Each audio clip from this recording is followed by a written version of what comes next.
Assalamualaikum warahmatullahi wabarakatuh. Ayo bunda, alhamdulillah jumpa lagi dengan Sally di acara Kepodong. Seperti biasa ya, nggak mungkin kalau di acara Kepodong itu Sally sendirian. Pasti ada tamunya, dan tamunya itu pasti tamu-tamu yang spesial. Kali ini Sally masih ditemani oleh tamu spesial kita yang kemarin, yaitu Bu Dea selaku koordinator Amani Bird Indonesia. Nah Bu Dea mungkin boleh disapa-sapa dulu ya bunda di rumah. Silahkan Bu Dea. Waalaikumsalam warahmatullahi wabarakatuh. Ketemu lagi sama dia di acara Kepodong. Ya, jangan lupa ya subscribe channel Amani Bird Indonesia. Nah itu tadi Bu Dea sudah bergabung dengan kita. Yeay. Baik, tadi di awal Sally kan sudah bilang bahwasannya di bulan Maret ini ada yang spesial gitu. Dan penjelasan pembahasan kita kali ini benar-benar spesial banget gitu kan. Biar lebih spesial lagi, boleh ya kalau misalnya kita dengerin dari Bu Dea langsung kira-kira apa sih yang spesial di bulan ini. Silahkan Bu Dea. Benar banget nih, bulan Maret ini itu kita punya acara spesial namanya World Dula Week. Dalam sepekan ini kita mau berbicara banyak banget tentang dula. Penasaran gak? Nah, bener banget ayah bunda. Jadi yang spesial kali ini adalah kita tidak membahas apapun selain tentang dula. Dan kalau kita perhatikan ya, ibu-ibu yang bersalin saat ini gitu, sudah banyak yang menempatkan kehadiran dula itu bagian penting dalam proses persalinan mereka. Bahkan ada yang menarik lagi, dan ini saya mengalaminya juga secara langsung ya. Ada ibu-ibu yang dia belum hamil aja sudah mencari dula gitu. Artinya dia sudah mempersiapkan dulanya jauh sebelum dia akan melahirkan. Nah, ini menarik. Kenapa bisa sampai sebegitu pentingnya kehadiran dula bagi wanita? Dan ini bakal kita kupas tuntas bersama Bu Dea. Tapi seperti biasa ya, acara Kepodong ini gak akan mulai kalau misalkan gak kita buka dengan passwordnya. Langsung aja, Bu Dea, Kepodong. Kepo aja nih. Oke, terima kasih Bu Dea atas passwordnya. Oke, langsung kita mulai ya bunda ya. Mungkin kita akan mulai dulu dari apa sih itu dula gitu kan. Nah Bu Dea boleh ya tolong jelasin ke kita sebenarnya definisi dula itu seperti apa ya. Silakan Bu Dea. Nah, yang pertama kita mau tahu apa sih itu dula? Dula kelahiran adalah pendamping yang mendukung wanita selama masa persalinan dan melahirkan. Doula kelahiran telah terlatih untuk memberikan pelayanan perseorangan, dukungan informasi dan fisik serta emosional yang berkesinambungan kepada para wanita yang melahirkan beserta pasangannya. Sebelum menjadi doula, para wanita ini telah dilatih secara profesional melalui sebuah pelatihan dan juga program sertifikasi. Dengan melakukan program sertifikasi, baru seseorang ini bisa disebut dengan doula. Nah, siapa saja doula yang bisa membantu kita? Yaitu doula yang sudah mendapatkan sertifikasi. Dengan begitu, dia dapat memberikan dukungan berupa informasi, fisik, dan juga emosional yang tepat untuk wanita tersebut. Nah, gimana? Udah terjawab belum pertanyaannya tentang doula? Insya Allah jelas Bu Dea. Masya Allah ya, jawabannya tadi Bu Dea singkat, padat, dan juga jelas. Dan mudah banget nih kita tarik kesimpulan bahwasanya gak semua orang itu bisa disebut doula. Kalau mau jadi doula itu harus ada syarat dan harus ada prosesnya juga. Nah, ngomongin menjadi doula, ternyata ya bunda, doula itu ada macam-macamnya.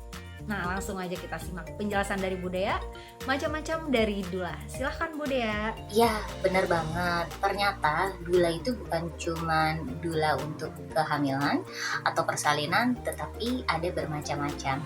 Mau tahu? Ternyata doula itu ada bermacam-macam loh jenisnya, yaitu doula selama kehamilan atau antepartum, ada juga doula persalinan atau berdoula, ada juga doula pasca persalinan yaitu postpartum doula.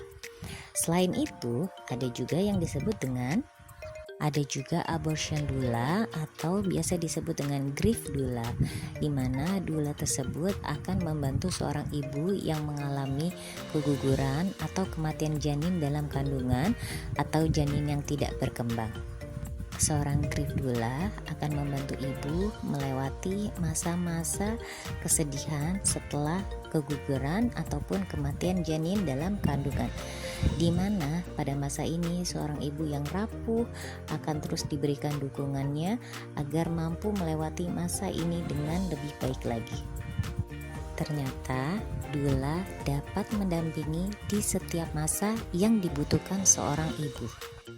Doula tersebut juga terlatih secara profesional menangani setiap masa yang akan dilalui seorang ibu. Dengan adanya berbagai macam doula tersebut, saya berharap makin banyak ibu yang dapat menerima dukungan dari para doula profesional ini. Wah, ternyata banyak ya macam-macam doula. Jadi nanti kalau mau pakai jasa doula, nih ayah bunda bisa disesuaikan dengan kebutuhannya. Oke, tadi udah jelas banget. Terima kasih Bude atas penjelasannya. Tapi Bude ya, ada pertanyaan yang menarik nih yang bakal saya ajukan kepada Bude ya. Dua aja. Yang pertama, ada yang bilang doula itu sama dengan ayah. Ayah maksudnya sang suami yang mendampingi istrinya bersalin. Jadi si ayah itu bisa dikatakan doula. Bagaimana Bude ya menanggapi terkait pertanyaan ini? Ya, silakan Bude. Ya.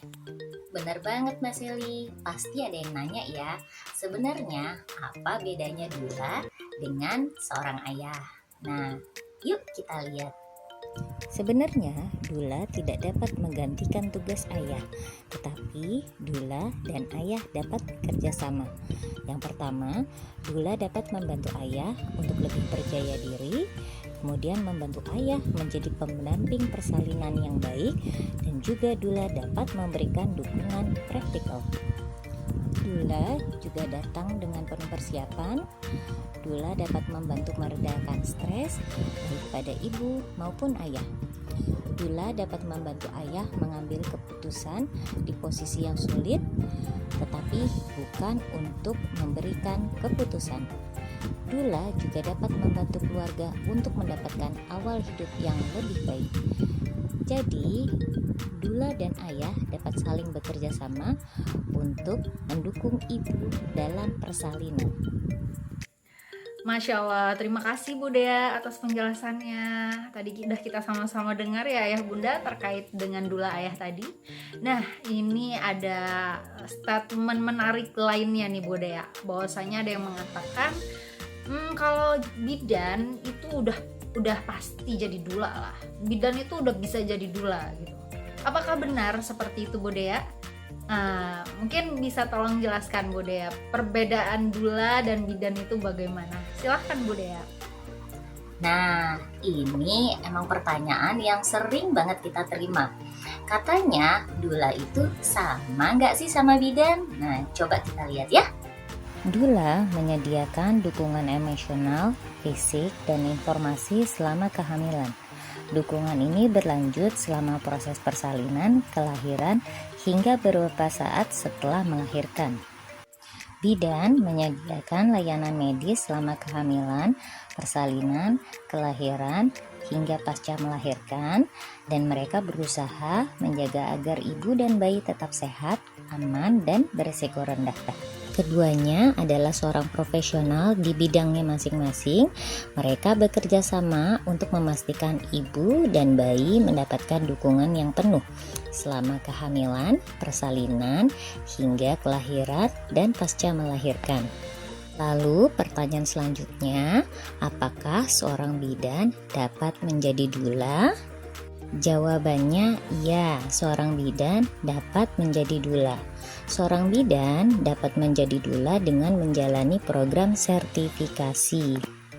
Setelah menjadi sertifikasi doula, maka seorang bidan dapat berperan menjadi doula, tetapi tidak dalam waktu yang bersamaan.